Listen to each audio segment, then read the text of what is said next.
Râdem, glumim, dar tu piesă mai lansezi și tu ceva? Da, lansez. Serios, ce? Este viral sound-ul pe TikTok, acum așa e mai nou. Da, Da, faci avantpremiera pe TikTok.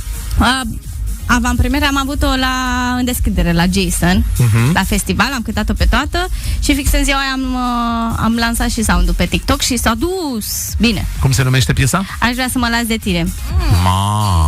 Da, și fetele sunt. Și când o lansezi? Joi.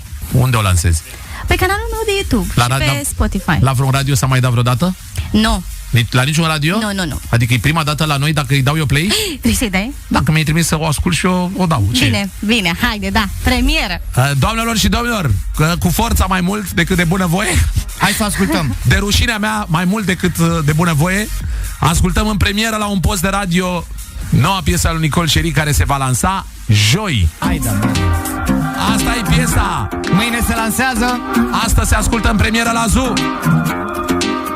Nicol Sherry. Lângă tine atunci când nu e nimeni, când o să te aștepți, eu o să